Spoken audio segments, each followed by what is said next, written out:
Hello, very good morning, dear students. In the last session, what we discussed? We discussed about the law of demand and why the demand curve slopes downward from left to right. We discussed about four important points: price effect, income effect, substitution effect, and law of diminishing marginal utility. And in today's session, we are going to discuss about normal and inferior goods. So, a question arises, is it necessary to study the types of goods? Yes. So, when we are going to study demand, then definitely we have to study the different types of goods. What is the relationship between types of goods and demand and income? So there are different types of goods are there in the study of economics.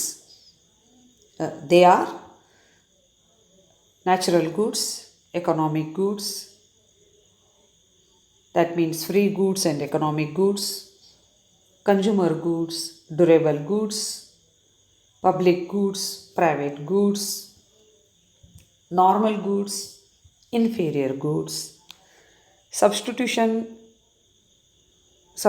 goods and complementary goods. And for your study, two types of goods are given. They are normal goods and inferior goods, and substitute and complementary goods. Let us study normal and inferior goods. So, what do you mean by normal goods and inferior goods? And difference between normal and inferior goods. Okay, what is the meaning of normal goods? Normal goods are those whose demand increases as the income of the consumer increases, and demand decreases as the income of the consumer decreases. Dear students, listen once again. I will repeat the sentence. Normal goods are those whose demand increases as the income of the consumer increases. When our income increases, demand for few goods automatically increases. When our income decreases, demand for goods decreases. And these are called normal goods. So, normal goods are those whose demand increases as the income increases and decreases as the income of the consumer decreases. Example, most of the daily used goods such as vegetable, fruits, clothes, etc.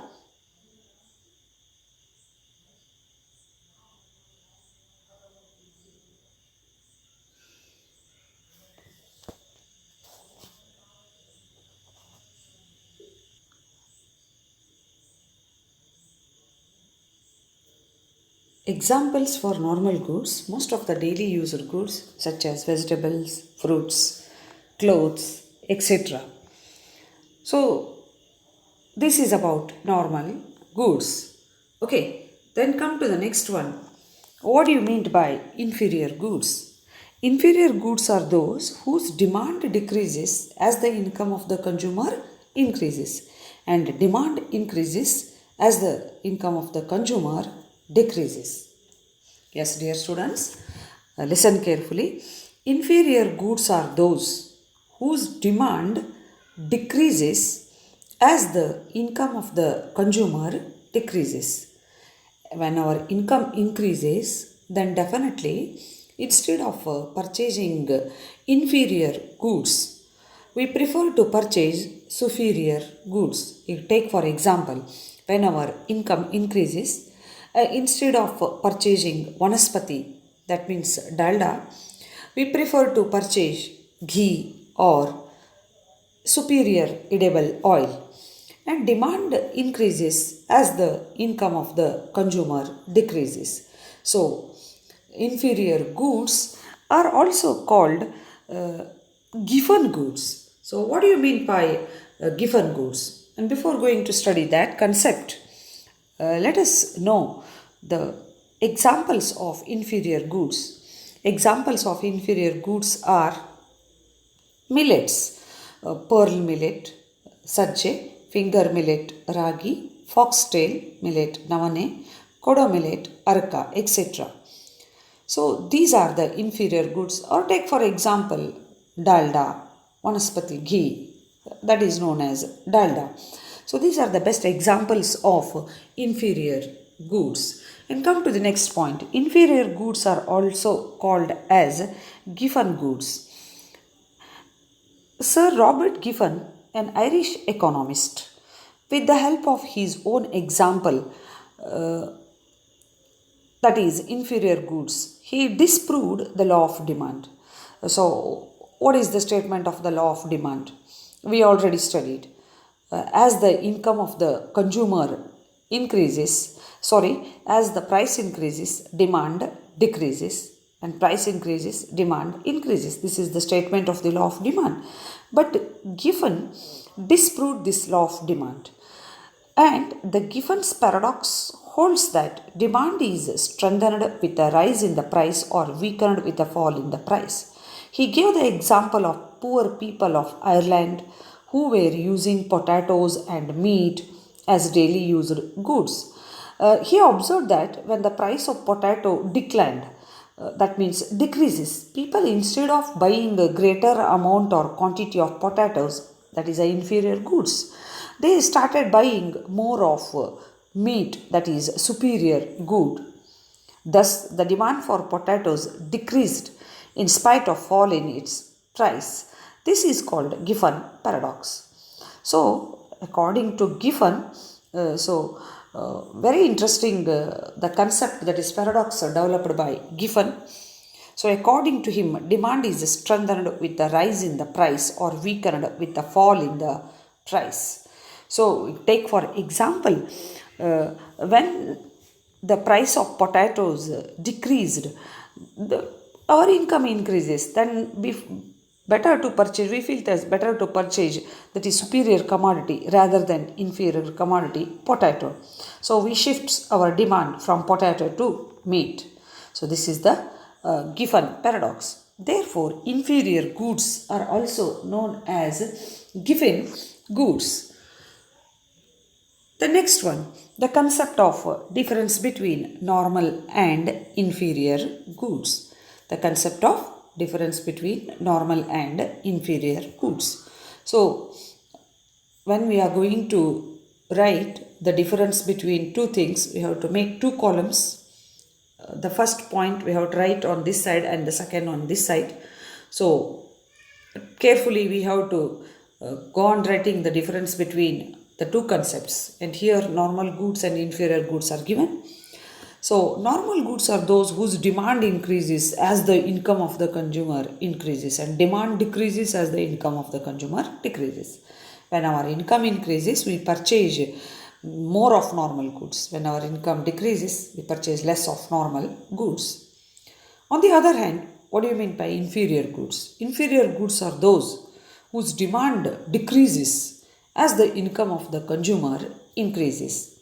Demand decreases as the income of the consumer increases. So definitely when our income increases, automatically we prefer to purchase superior goods rather than inferior goods. Therefore, Giffen statement is proved.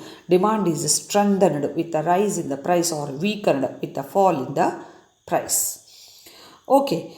Then second point, there is a direct relationship between income and demand in case of normal goods. This is the second point. There is a direct relationship between income and demand. When income increases, demand also increases. When income decreases, demand also decreases. This is what direct relationship between normal goods.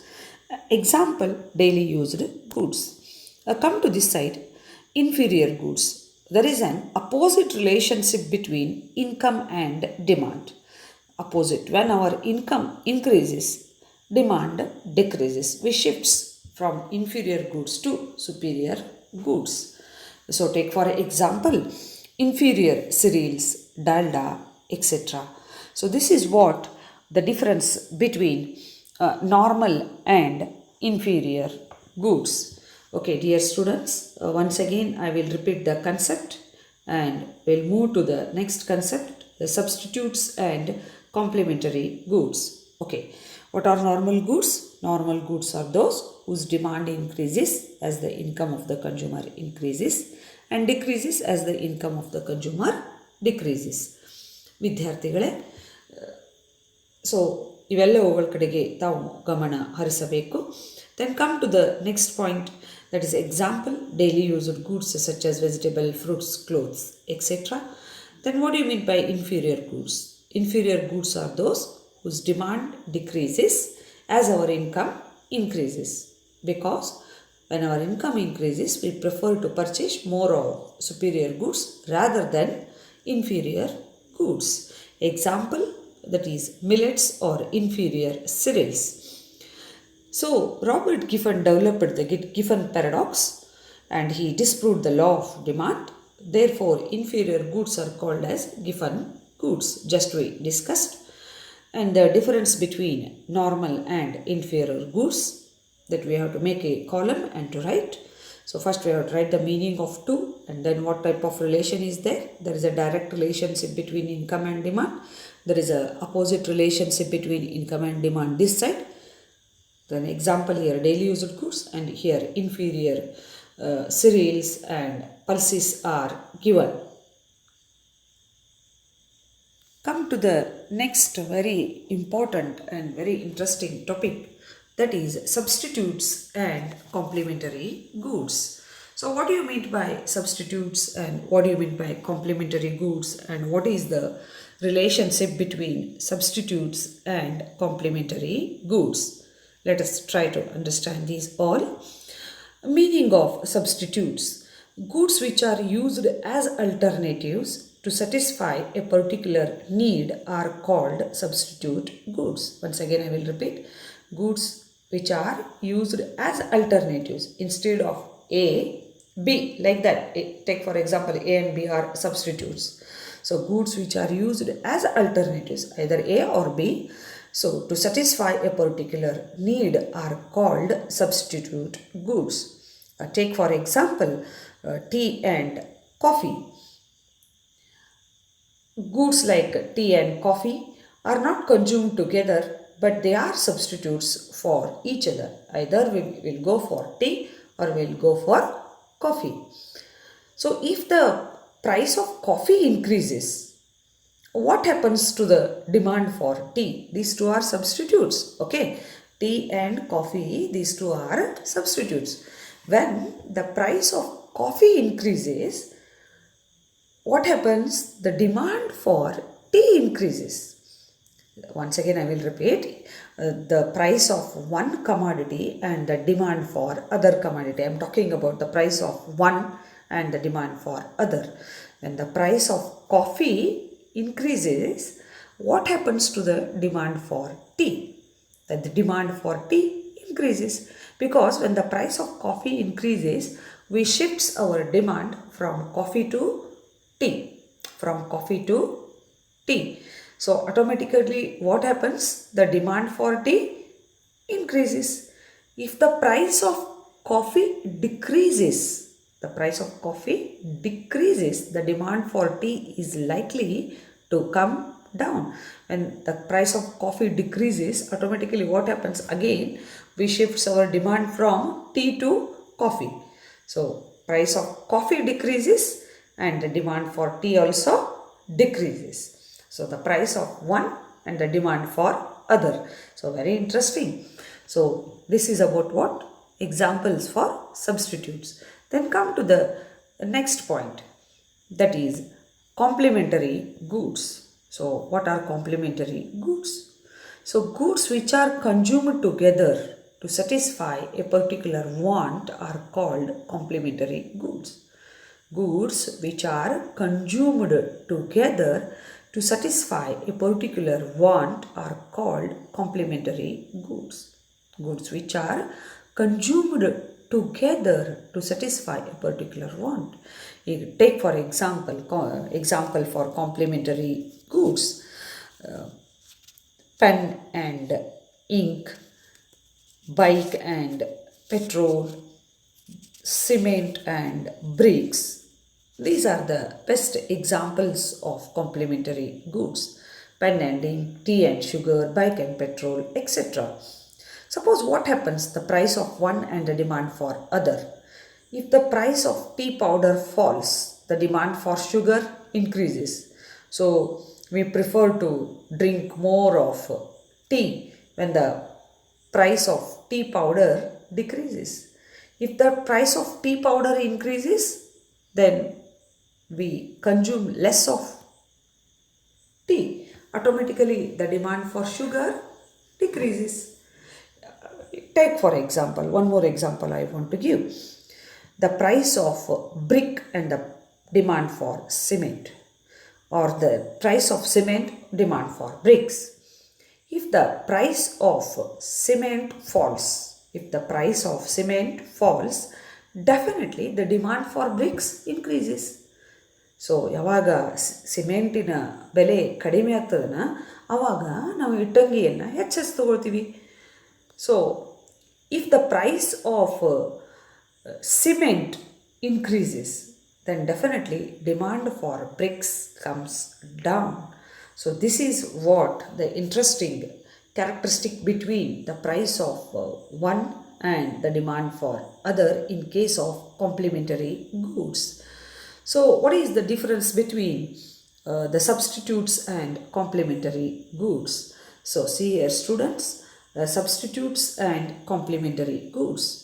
So goods which are used as alternatives to satisfy a particular want, they are called substitutes. Goods which are used as alternative, either A or B. So these are called substitutes.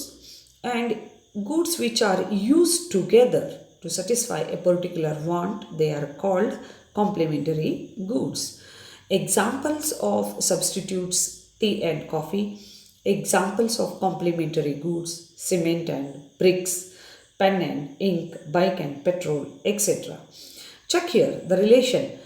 Relation is positive between the price of one commodity and the demand for its substitutes. That means the price of one and the demand for other. Just I am talking about what is that the price of coffee and the demand for tea. When the price of coffee increases, the demand for tea also increases. This is called what? Positive relation. Both are increasing. And in case of complementary goods, relation is negative. The price of a good and the demand for its complementary. You take for example, if the price of cement increases, the demand for bricks comes down. Okay, so it means what? Direct relationship between price of one commodity and demand for its substitutes. And in case of complementary goods, opposite relationship between the price of one commodity and the demand for its complementaries. So this is what the relationship between substitutes and complementary goods.